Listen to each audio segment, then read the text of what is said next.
राजपुर से चंदन नगर एक बस जा रही थी।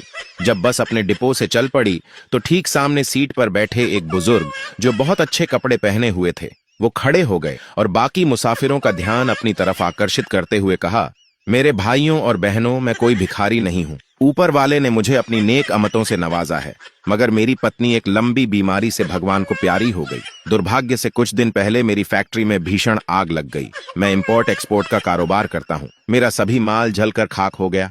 फिर कुछ मुद्दत गुजरी तो मुझे दिल का दौरा पड़ गया। रिश्तेदारों ने जब ये महसूस किया कि इसके बुरे दिन आने लगे हैं तो उन्होंने भी हमसे किनारा कर लिया। डॉक्टरों ने मेरे बचने की उम्मीद कम ही दी है। मेरी ये जवान बेटी है। मेरे मरने के बाद इसको कोई देखने वाला नहीं रहेगा।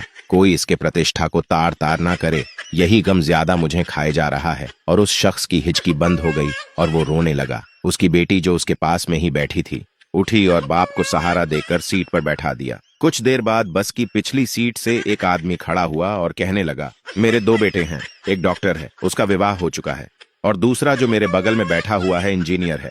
इसके लिए मुझे दुल्हन की तलाश है।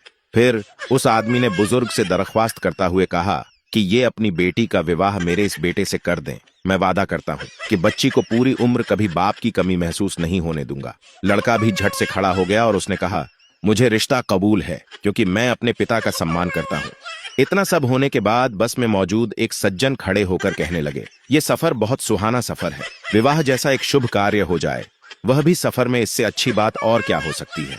अगर लोगों को ऐतराज न हो तो मैं इन दोनों का विवाह करा दूं। सब कहने लगे, वाह वाह, क्या बात है हुजूर। और उस सज्जन ने चलती बस में ही दोनों का विवाह करा दिया।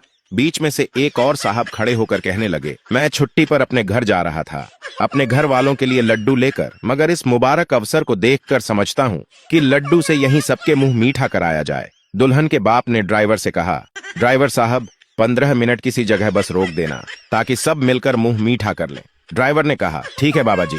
कुछ देर बाद जब अंधेरा होने लगा तो लड़की के बाप ने ड्राइवर से बस रोकने को कहा और सब मुसाफिर मिलकर लड्डू खाने लगे। लड्डू खाते ही कुछ क्षण बाद सब मुसाफिर सो गए।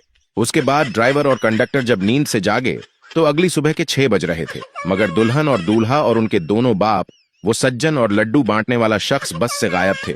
इतना ही नहीं, बल्कि किसी मुसाफिर के पास ना घड़ी, ना चैन, ना बटुए, बल्कि कुछ भी नहीं था। और इस तरह सिर्फ इन 6 लोगों का ग्रुप पूरी बस को मुकम्मल तौर पर लूट कर भाग चुका था।